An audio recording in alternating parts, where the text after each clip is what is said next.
But that does lead me to quite a big question, which was going on within Twitter, which is the place of, and you might be getting a bit tired of me dragging this back to the human, but I think it's somewhat inescapable that, I mean, perhaps this is just a classical philosophical question, but it is, in as far as I view it, impossible to view any of this without the perspective of human and human agency, because that's the only cognition we have, which is in some sense dragging back to Kant.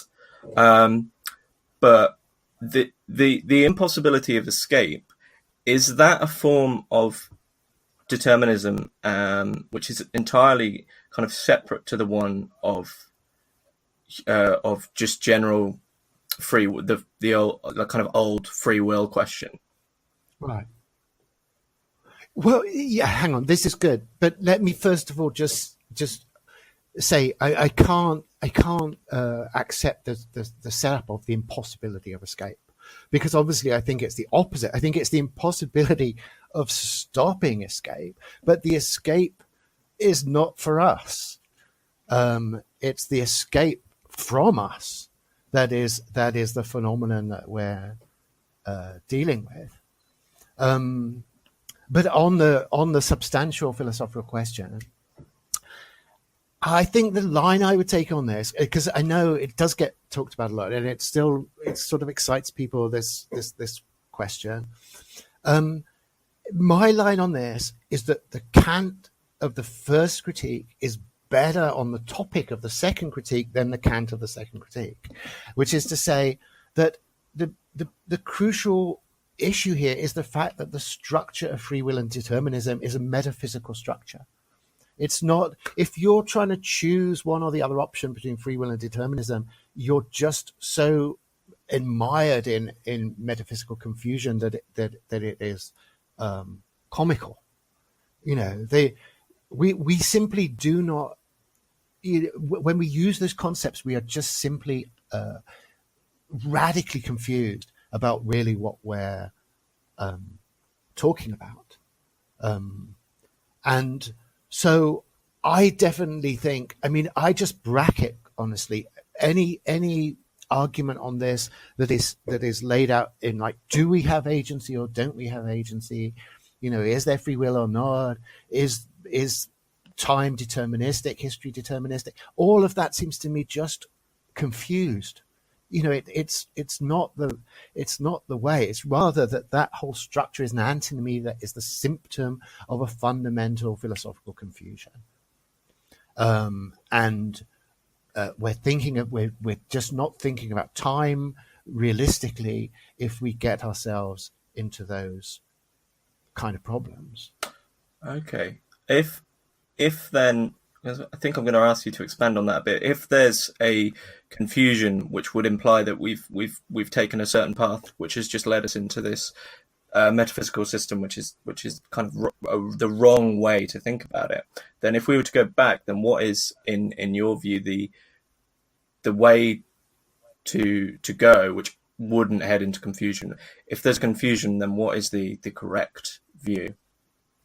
The correct, well, maybe correct view is not ultimately that helpful. I mean, we can knock this back and forth, but fundamentally the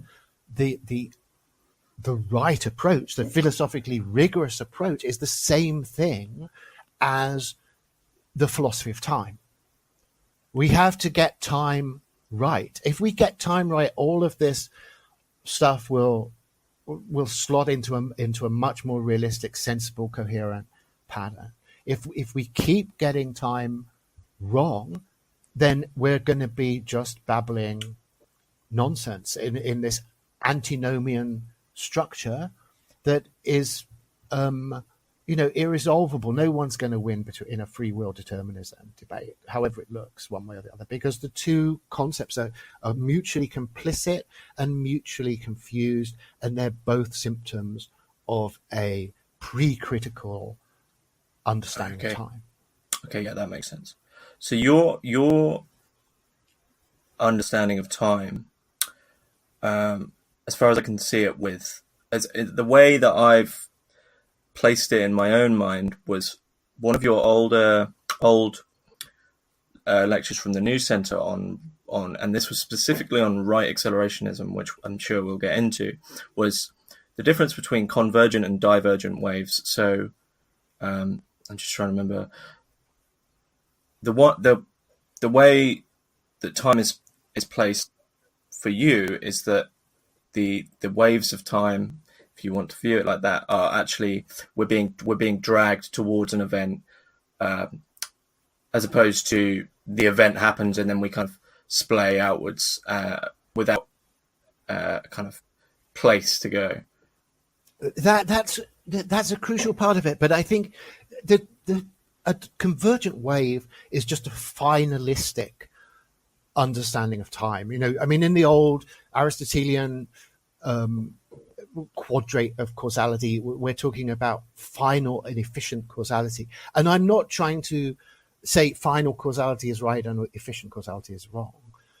But very, very strongly, I'm wanting to say, if it seems to you that efficient causality is right and final causality is wrong, then that again is a sign that your conception of time is completely metaphysical. Because what's at stake here ultimately is extremely traditional within modernity. It's just Kantian, which is to say that time cannot be conceived as an object in time. Time itself cannot be efficient any more than it is final. It's simply, if you're trying to sort of put time in time, then you're engaged in a hopeless metaphysical undertaking. And when you stop trying to put time in time, then you're no more confused by convergent waves than divergent waves, or finalistic processes than efficient processes. Both of those things are, make equal sense, and if taken in exclusion of the other, they make equal nonsense. So the notion that the future is somehow unmade, is incomplete, and the past is complete, is a anthropomorphic illusion. We think there's something more, that to say that the past has been finished and the future hasn't is just because of the peculiar angle that we're looking at things from. The time of the future is as much time as the time of the past is time, and the time of the future doesn't come from the time of the past. Time, that's again just to make time into an object in time. The future does not come out of the past. That's the mechanical, the commonsensical mechanical error that is so tempting for everyone to make. And I think probably. Sorry, you just cut out there a sec. So you said that the future does not come out of the past. The future does not come out of the past. The past, present, future, the structure of time comes out of time. It's transcendental. It doesn't come out of any particular part of time. It doesn't come out of the past. It doesn't come exclusively out of the future. It doesn't come out of the present. It's, time comes out of time. So if you think that, the implicit commonsensical structure is, of course, that the future comes out of the present and the present has come out of the past. That can't be right. It's, as the most elementary grasp of transcendental philosophy, it cannot possibly be right that the past, the present comes out of the past and the future comes out of the present. Now, once you stop thinking of that as being in any way a meaningful way of thinking about things, then what are you saying about these free will and determinism arguments? Because both of them actually then look very much like the same thing, don't they? They both, if you're a determinist, you think that the present has come out of the past. And if you're attached to free will, you think that the future will come out of the present. I mean, it's the same mistake. It's not that they're really opposed in any important way. They're trivially collaborating in the perpetuation of an entirely metaphysical conception of time. Okay, that does seem to make sense. That actually negates one of the comments that I've written down here, which was, I did find your readings of time quite Heideggerian, but now that you've said that the present doesn't come from the past and the future doesn't come from the present, that I think you've entirely left Heidegger's reading of time behind there.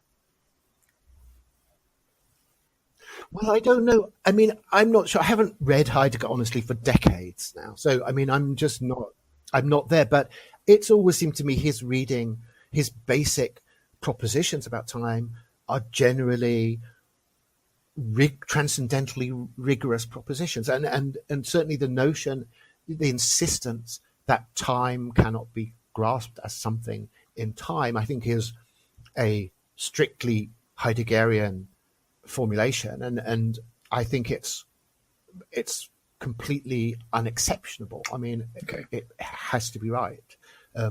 So I'm not particularly wanting to distance myself, or